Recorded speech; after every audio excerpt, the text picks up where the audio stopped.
Bienvenue pour vivre cette nouvelle séquence de paroles de la vie éternelle avec Marc Joseph. Nous sommes aujourd'hui le 28 janvier 2024 et c'est encore un jour de grâce que tu es en train de vivre avec Jésus-Christ. Parce que Jésus-Christ est avec toi tout le long de la journée. Même quand tu dors la nuit, tu ne dors pas seul. Jésus-Christ est avec toi. Pourquoi? Parce que Jésus-Christ lui avait promis d'être avec toi quand il dit, je suis avec toi tous les jours jusqu'à la fin du monde. C'est la réalité de Jésus-Christ. Il faut que ça devienne aussi ta réalité. Que tu puisses à chaque instant de ta vie réaliser que Jésus-Christ est avec toi. Tu n'es pas seul. Tu n'es pas seul dans le désert. Si peut-être tu es dans le désert, mais tu n'es pas seul. Jésus-Christ est avec toi parce qu'il l'a promis. Et quoi que tu as à faire aujourd'hui, quoi que tu as à faire, quoi que tu as à, quels soient les événements que tu auras affrontés, n'oublie pas que Jésus-Christ est là avec toi et il n'a jamais été pour lui question de t'abandonner. Il n'est pas question de t'abandonner. Il ne t'abandonnera jamais. Il l'a promis. Il sera toujours avec toi, il dit, jusqu'à la fin du monde. Autant que le monde existe, Jésus-Christ est avec toi. Quand le monde n'existera plus, tu ne seras plus dans ce monde, puisqu'il n'existera plus.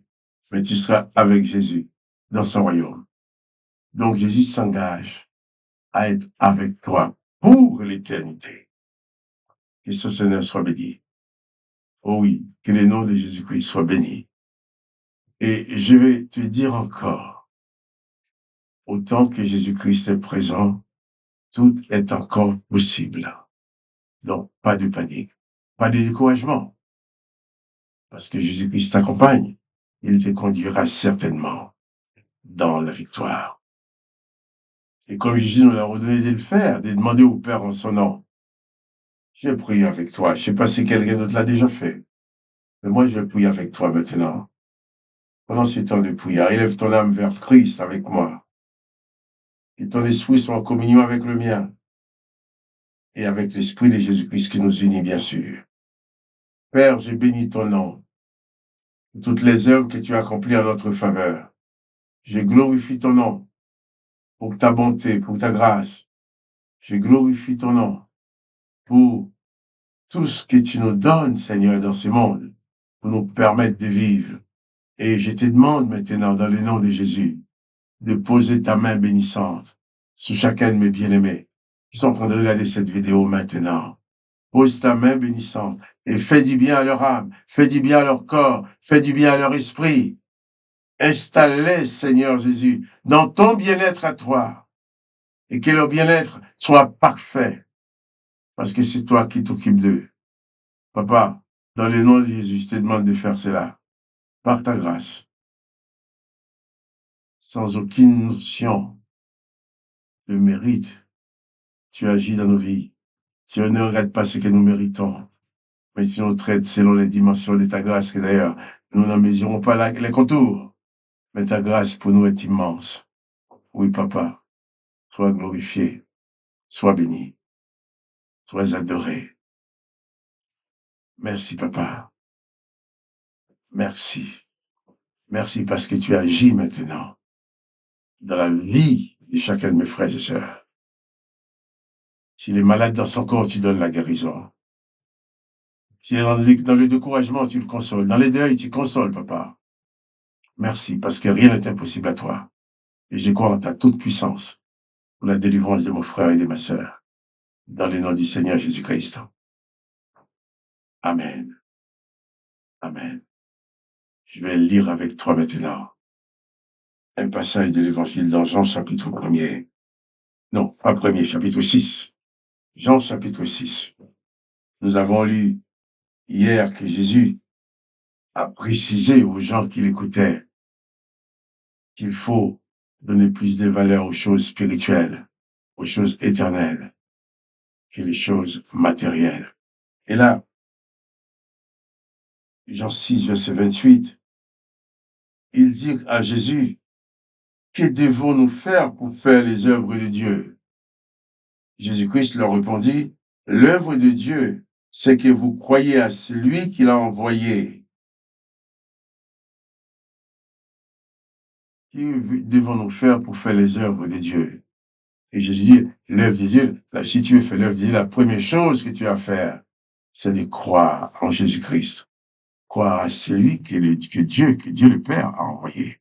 Si tu crois en Jésus-Christ, l'Esprit de Jésus-Christ, la présence de Jésus-Christ va te remplir.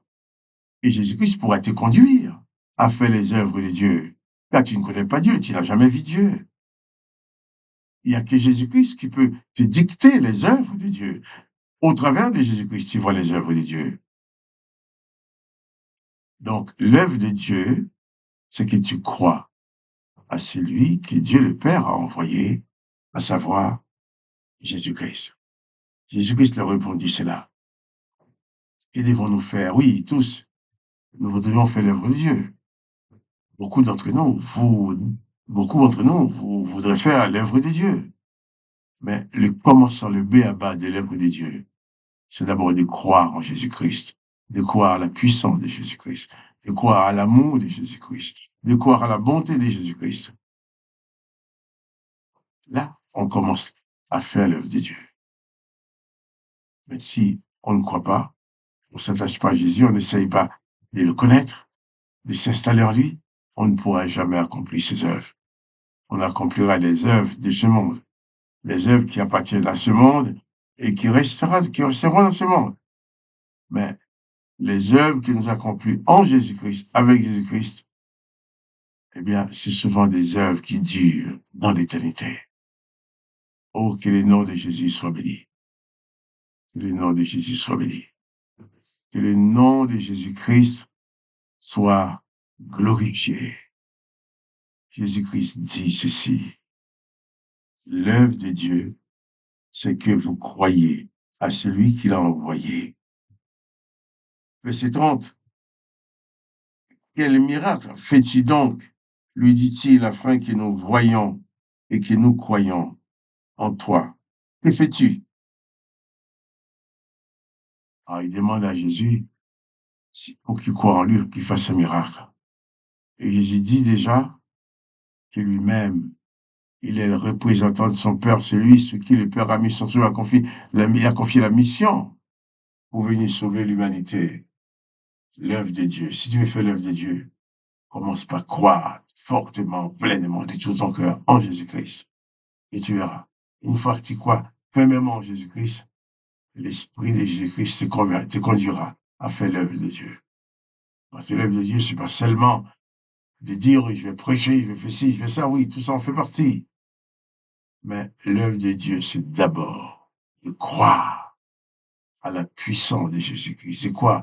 À l'amour de Jésus-Christ. De quoi? À l'amour de Dieu manifesté en Jésus-Christ. L'œuvre de Dieu, c'est que vous croyez en celui qui l'a envoyé, que vous reconnaissiez Jésus comme étant l'envoyé de Dieu. Et c'est ça l'œuvre de Dieu. Alors tous, nous savons aujourd'hui, c'est quoi l'œuvre de Dieu? Quand nous parlons de l'œuvre de Dieu, nous saurons bien de quoi nous parlons. Hein?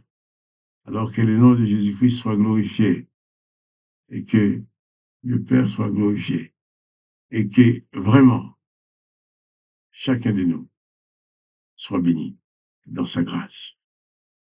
Et quant à moi, Marc-Joseph, je dis eh bien, si tu aimes cette vidéo, clique sur j'aime et partage avec tes amis, tes connaissances, de sorte qu'il y ait plus de personnes que nous ne connaissons même pas puissent écouter cette vidéo qui fait du bien.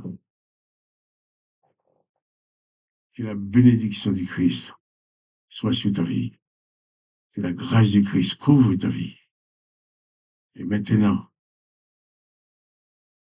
je vais te dire, si tu aimes cette vidéo, il faut cliquer sur j'aime. Et il faut aussi la partager avec d'autres, tes amis, tes connaissances. Partage cette vidéo avec eux. Si ça te fait du bien, ça leur fera du bien aussi. Et je te dis, eh bien, si tu fais cela, tu deviens mon collaborateur, ma collaboratrice.